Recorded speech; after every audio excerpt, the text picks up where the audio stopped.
Boa tarde, meu nome é Caio Gomes, eu sou aluno de Engenharia e Controle de Automação. Os outros 4 integrantes do meu grupo também são alunos de Engenharia e Controle de Automação. É o Antônio de Barros, Hércules Camilo, Marina Bueno e Ana Carolina Campos. Nós estamos matriculados na disciplina de Eficiência e Conservação de Energia, que é ministrada pelo professor Antônio Sanches, e hoje vamos falar um pouquinho sobre bombas de calor geotérmico.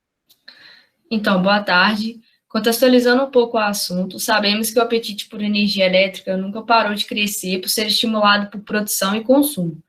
Então, a proposta é que, ao longo dos anos, as indústrias e as pessoas investam mais em energia acessível, renovável e interminável, a fim de não agredir tanto o meio ambiente. Dessa forma, então, as bombas de calor são fontes renováveis e relativamente novas por não serem tão exploradas em comparação às outras formas de energia, mas é comprovado o seu potencial para reduzir o consumo de energias e emissões do carbono, que é bem interessante. E o interessante é que esses equipamentos utilizados são reversíveis, que transferem o calor armazenado a poucos metros da superfície da Terra, permitindo utilizar para o aquecimento de águas quentes e climatização de prédios, por exemplo. Nas estações frias, o calor armazenado do solo é recuperado através de um sistema de tubo subterrâneo que fica localizado perto da bomba de calor. Já nas estações quentes, o processo é invertido, sendo o calor transferido e dissipado no solo. Eu vou falar para vocês aqui agora algumas vantagens e depois desvantagens. A primeira vantagem é que é uma fonte de energia acessível, removível, renovável e interminável, como a Marina disse. É uma fonte limpa, é uma fonte verde de energia, ou seja, ela não tem emissões de CO2, não é necessário um combustível para gerar energia. O tempo de vida útil de todo equipamento é consideravelmente alto. Para os equipamentos que estão externos do solo, que estão dentro das casas, é uma duração de aproximadamente 20 anos, e para os equipamentos que estão enterrados, é de até 50 anos. Tem uma grande eficiência energética. Eu encontrei um exemplo que foi feito um cálculo que, para aquecer uma água de piscina, uma bomba de calor, gasta apenas 20% do que seria gasto usando resistências elétricas. E também é apresentado um baixo nível de ruído. Falando agora algumas desvantagens. É necessário um alto investimento inicial para custear os equipamentos e realizar todo o projeto. Em climas tropicais, podem não ser tão evidentes as vantagens de utilizar esse sistema. Ou seja, são necessárias estações bem definidas para que seja mais perceptível que está tendo um resultado. Não é adequado para solos rochosos, devido à dificuldade de penetração e preparação do solo, e também que os solos rochosos apresentam diferentes formas de condução dessa energia. E também é necessário custear máquinas para escavação do terreno. Boa tarde a todos. Bom, esse sistema, a instalação, é recomendado que seja feita em um local em que haja demanda de refrigeração e aquecimento ao longo do ano. Isso é necessário para que não aconteça a saturação do solo com carga térmica, o que vai acabar reduzindo a eficiência do sistema. E para efetuar as obras da implantação do sistema, é preciso que o local tenha acesso para as máquinas poderem realizar as perfurações no solo, com a perfuratriz ou com a escavadeira. Bom, temos duas formas básicas de dispor os dutos que vão efetuar a troca térmica com o solo. Temos a vertical. Na vertical temos a vantagem que tem uma eficiência muito grande e gasta pouco espaço para a instalação. A desvantagem tem um alto custo para a instalação, porque a perfuração é em torno de 30 a 120 metros de profundidade. Então, isso demanda um nível técnico muito grande e um custo muito grande também pelas máquinas que vão fazer o trabalho. Temos o sistema horizontal. Esse sistema tem característica por baixo custo e a desvantagem dele é que requer uma área muito grande para instalação, uma vez que os dutos estão dispostos ao longo do terreno e não pode haver construções onde esses dutos vão ser instalados. Temos o sistema horizontal tipo Slink, é bem parecido com o anterior, só que a diferença é que ele aproveita melhor a área que tem disponível para instalação. A vantagem é que tem menor área se comparado ao convencional, a desvantagem é tem maior gasto com tubos e necessita de solo com grande capacidade térmica e de condutividade térmica para poder irradiar esse calor. E ele é colocado de forma enrolada para aproveitar esse espaço. O sistema funciona de forma bem simples. A bomba de calor explora as propriedades físicas de evaporação e condensação de um fluido refrigerante.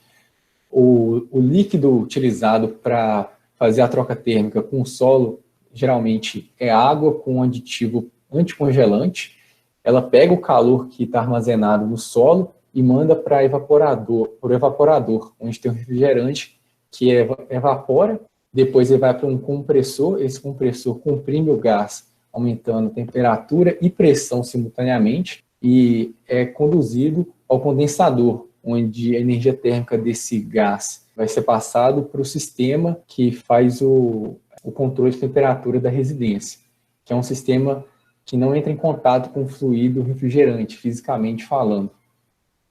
Também tem o modo de arrefecimento. O modo de arrefecimento, a água do sistema passa no solo, que está frio, e vai para um trocador de calor, e nesse trocador de calor, o outro sistema de água ou gás passa pelos trocadores de calor, é resfriado e vai para a serpentina, que vai passar o ar ambiente dentro da residência e, por consequência, esfriando ele, e o ciclo se repete de forma constante.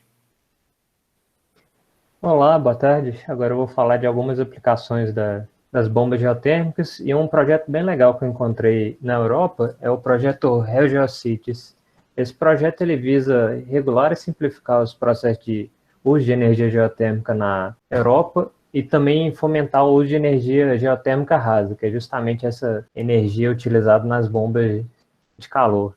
Esse projeto ele estima que aproximadamente 70% do gasto em energia no controle de temperatura poderia ser reduzido com aplicações de bombas de calor.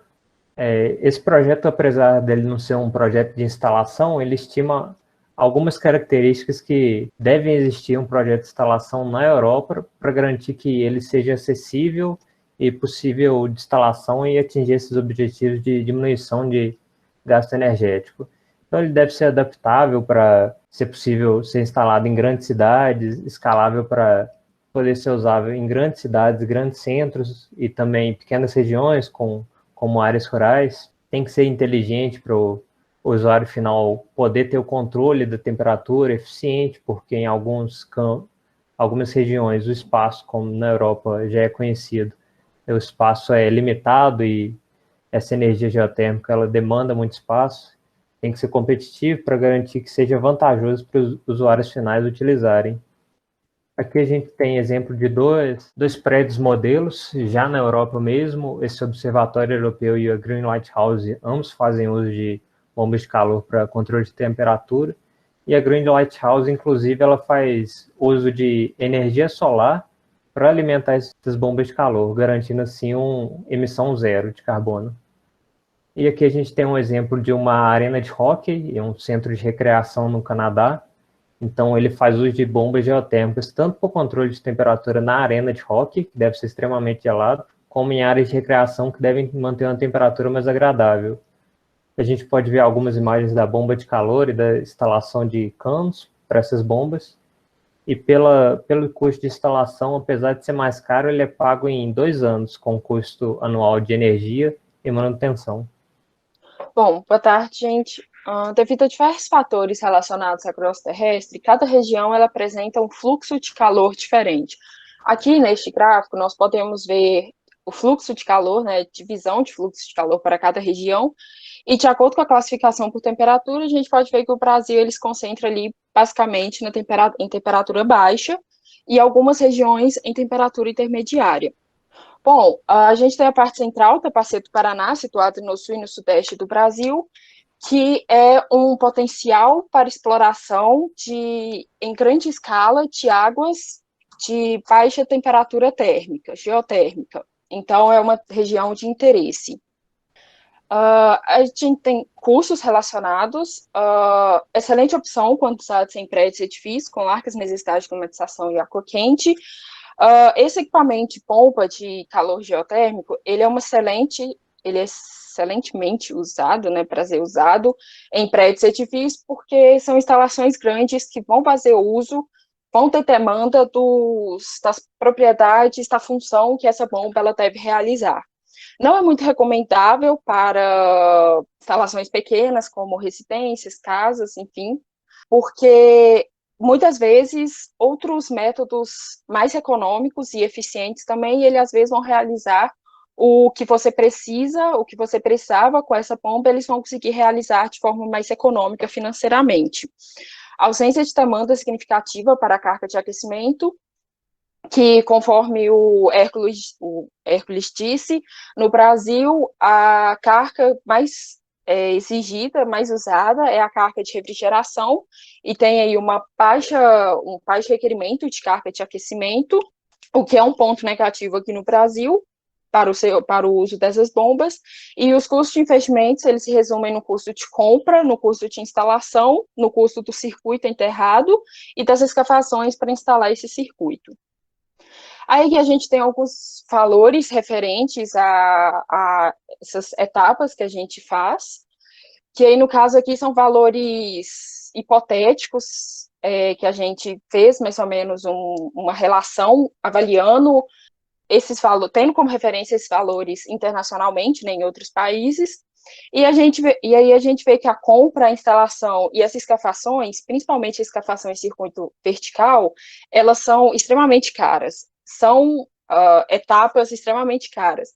Já a etapa de operação, os custos de operação, eles são relativamente baixos, porque ele fica limitado apenas à manutenção desses equipamentos e a demanda de energia elétrica, que ambas são feitas em frequência baixa, né? Manutenção é feita de tempos em tempos grandes, e de forma prática e mais eficaz, mais rápida.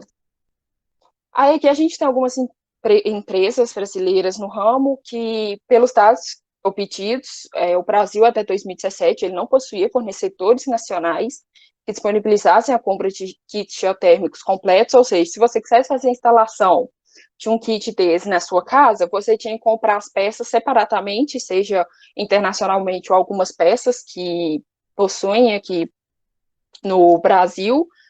E aqui a gente tem a SUEP, que é uma empresa internacional, porém ela tem uma sede aqui em Jundiaí, em São Paulo, aqui no Brasil, e ela fornece esses equipamentos necessários. Aí aqui a gente tem algumas empresas internacionais de destaque no ramo. Óbvio que tem muitas outras empresas, porque tem diversos países que eles estão muito mais avançados nessa tecnologia das bombas de calor geotérmicas, porém aqui a gente tem alguns exemplos apenas. Eu gostaria de ressaltar duas empresas, que no caso é a ID Energetic System, na Austrália, e a Geodynamic, na Espanha, porque elas têm uma parceria entre elas, que a empresa da Áustria, ela desenvolve e ela produz as bombas de calor, e a Geodynamic na Espanha ela é responsável por distribuir essas bombas de calor e fazer a instalação delas. Aqui são algumas referências bibliográficas que nós utilizamos para fazer este trabalho. E aqui é a divisão de tarefas. E é isso. Muito obrigada pela atenção.